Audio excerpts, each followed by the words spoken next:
సంబంధించి మరి Indiramma housing scheme కింద ఎవరైతే మరి లబ్ధిదారులారో వాళ్ళందరికీ కూడా మరి పట్టాలు ఇవ్వాలన్న ఆలోచనతో ఈ కార్యక్రమాన్ని పెట్టుకోవడం జరిగింది.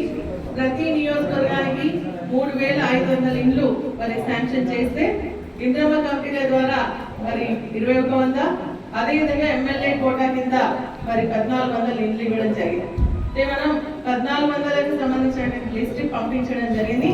కానీ దాంట్లో కేవలం ఏంటంటే 400 మాత్రమే శాంక్షన్ అయినాయి.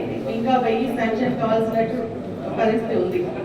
మన మండలానికి సంబంధించి కూడా 186 మంది మాకు పంపించడం జరిగింది.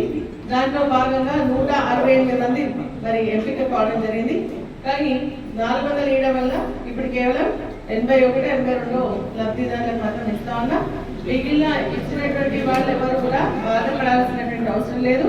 వారందరూ కూడా ఖచ్చితంగా ఇంట్లో ఇప్పించేటువంటి బాధ్యత మాది అని చెప్పేసి కూడా నేను సందర్భంగా తెలియజేస్తాను. ఎవరు కూడా అవసరం లేదు. ఎందుకంటే ఎవరైతే ఇల్లు కట్టుకుంటామని చెప్పేసి మరి ముందుకు వస్తున్నారు, ఎవరైతే ప్రజాపాలనలో దరఖాస్తు చేసుకుంటున్నారో ఆ దరఖాస్తు చేసుకున్నటువంటి దాంట్లో అర్హత ఉన్నటువంటి వాళ్ళను మరి అప్పుడు ఎంపీడీఓ ద్వారా సెక్రటరీలు ఎంక్వైరీ చేయడం జరిగింది గ్రామాలలో. దాంట్లో L1 ఎవరైతే ఉన్నారో వాళ్ళకి L1 అంటే పూర్తిగా గుడిసెలుండి ఇండ్లు లేనటువంటి వాళ్ళకు, అదేవిధంగా L2 అంటేనేమో ఇండ్లు అర్హత ఉండి ఇండ్ల స్థలాలు లేనటువంటి వాళ్ళు, L3 అంటే వాళ్ళకు కార్లు ఉన్నాయనో లేకుంటే ఇంతకుముందు ఇల్లు ఉందనో అటువంటి ఇందిరమ్మ కంపెనీ కింద ఇంతకుముందు శాంక్షన్ అయినటువంటి ఇల్లు ఉన్నాయనో వాటికి L3 కింద డిక్లేర్ చేయడం జరిగింది. కాబట్టి ఇప్పుడు L1, L2కు సంబంధించి మాత్రం మనం ఇవ్వగలుగుతా ఉన్నాం. మరి దాంట్లో మరి ఈ రోజు మీ అందరూ కూడా ఈ రోజు పట్ట ఇళ్ళ ప్రొసీడింగ్స్ చేయడం చాలా సంతోషంగా ఉంది అని చెప్పేసి కూడా నేను ఈ సందర్భంగా తెలియజేస్తాను. ఎందుకంటే ఇది చాలా రోజుల నుంచి మరి పోస్ట్పోన్ అవుతుంది. ఇంకా మిగిలిన కూడా వస్తే అన్ని కలిపి ఇవ్వచ్చు అని చెప్పి ఆలోచనతో ఉన్నా. మళ్ళీ ఇప్పుడు ఏంటంటే ముహూర్తాలు 14 తారీఖు వరకే ముహూర్తాలు ఉన్నాయి. కాబట్టి మీరందరూ కూడా మళ్ళీ ఇల్లు కట్టుకోవాలి, ముహూర్తాలు చేసుకోవాలి. కాబట్టి మళ్ళీ వచ్చేది కూడా వర్షాకాలం కాబట్టి అంత లోపల కొంత బేస్మెంట్ కొంచెం గోడలు స్లాబ్ వేసుకుంటే బాగుంటుందని ఆలోచనతోని ఈ రోజు ఇవ్వడం జరుగుతుందని చెప్పేసి కూడా మీ అందరికీ తెలియజేస్తాను. నేను మీ అందరికీ విజ్ఞప్తి చేసిందంటే ప్రభుత్వం ఈ రోజు కొన్ని నియమ నిబంధనలు పెట్టింది ఇల్లు కట్టుకోవడానికి. మరి గతంలో ఏంటంటే ఎంత అమౌంట్ ఇస్తే మీరు ఎంత కట్టుకున్నా కూడా దాన్ని మీ ఖాతాలో వేస్తారు. బేస్మెంట్ తర్వాత స్లాబ్ తర్వాత మొత్తం కంప్లీట్ అయిపోయినా కిట్లు ఇచ్చేది. కానీ ఇప్పుడు ఏంటంటే మీరు తొందరపడి ఉంటే కట్టుకుంటే మీకు బిల్ రాదు. డీ గారు కూడా మీకు మరి ముగ్గు వచ్చేటప్పుడు కూడా చెప్తారు. మీరు స్థలం ఏదైతే ఉందో దానికి ఫస్ట్ ఫోటో క్యాప్చర్ చేస్తారు ఫోన్ తెచ్చి. ఆ క్యాప్చర్ అయినాక మళ్ళీ మీకు దాంట్లో బేస్మెంట్ ముగ్గు వచ్చి పోస్తారు. వాళ్ళు ముగ్గు పోసిన స్థలం 400 గజాల వరకు మనం కట్టుకోవచ్చు. 400 నుంచి 600 గజాల వరకు అంటే పొడుగు వెడల్పు. అంతకంటే ఎక్కువైనా అంతకంటే తక్కువైనా మీకు బిల్లు వచ్చేటువంటి పరిస్థితి ఉండదు. కాబట్టి మీరు చూసుకొని అంత లోపలే మీరు కట్టుకోవాల్సిందిగా నేను మీ అందరినీ కోరుతాను.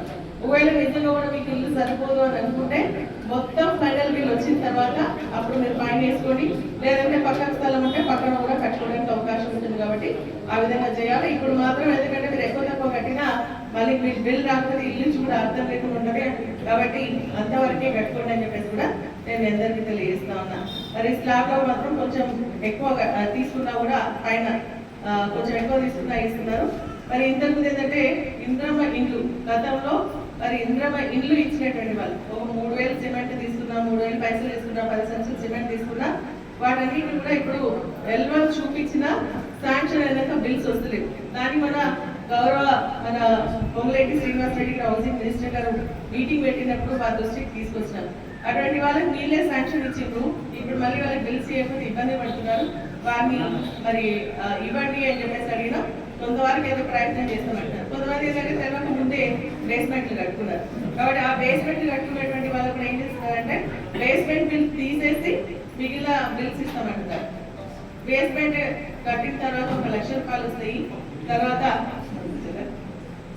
1 లక్ష రూపాయలు, గోడలు వేసిన తర్వాత 1 లక్ష రూపాయలు, స్లాబ్ వేసిన తర్వాత మరి ఇంకొక 1 లక్ష ఎంత వస్తుంది, 1,40,000 మొత్తం కంప్లీట్ అయిపోయినాక ఫ్లోరింగ్, వైరింగ్, తర్వాత బాత్రూమ్ కట్టుకొని అంతా కట్టుకొని కర్రలు వేసిన తర్వాత మిగిలిన 1 లక్ష రూపాయలు ఈ విధంగా ఇస్తున్నారు. దీంట్లో ఏంటంటే ఉపాధి హామీ పని మట్టి పని ఉంటుంది కదా, మట్టి పనికి సంబంధించి కూడా 62,000 ఏమో ఇస్తున్నట్టున్నారు. మొత్తం కలిపితేనే 5 లక్షలు అవుతుంది.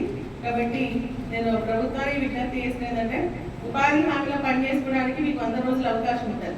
కానీ చేస్తున్నారంటే మట్టి పనికి సంబంధించినటువంటి పనిని మరి దీంట్లో తీసుకోవడం వల్ల ఏంటంటే మీకు 100 రోజుల పని రాదు, ఒక 10 రోజులు మాత్రం పని వస్తుంది. మన గౌరవ మంత్రి గారి దృష్టి కూడా తీసుకొచ్చినారు. ఇది పాపం వాళ్ళకి పని మరి రాకుండా పోతుంది కాబట్టి ఆ పైసలు ఏదో మీరు ప్రభుత్వం నుంచి ఇచ్చి, కేంద్రం నుంచి కూడా కొన్ని వస్తున్నాయి, ప్రభుత్వం నుంచి కూడా కొన్ని ఇచ్చి మరి ఇవి వాళ్ళకి 60,000 మొత్తం ఇచ్చి మీకు 100 రోజులు పని కల్పించాలని చెప్పేసి కూడా మంత్రి గారు దృష్టికి తీసుకెళ్ళడం జరిగింది. అది మన జరిగితే మరి మీకు లాభం జరుగుతుందని చెప్పేసి కూడా ఈ సందర్భంగా తెలియజేస్తూ, ఇల్లు వచ్చిన వాళ్ళందరూ కూడా మీకు హృదయపూర్వక శుభాకాంక్షలు తెలియజేస్తూ, తొందరలోనే ఇల్లు కట్టుకోవాలని చెప్పేసి కూడా మీ సొంత ఇంటి కళ నిజం చేసుకోవాలని చెప్పేసి కూడా నేను ఈ సందర్భంగా మీ అందరూ మీకు చేసి సెలవు తీసుకున్నా. ఎక్కువ ఏంటంటే సమయం అయిపోయింది, మీకు కూడా చాలాసేపు అవుతుంది. ఎవరి గ్రామానికి సంబంధించిన వాళ్ళని లబ్ధిదారులు పిలిచినప్పుడు ఆ గ్రామానికి సంబంధించిన సర్పంచ్ ముందుకు రండి, తీసుకొని ఇంటికి వచ్చి వెళ్ళాల్సిందిగా మీ అందరూ విజ్ఞప్తి చేస్తూ మరి ఎంపీడీఓ గారు తొందరగా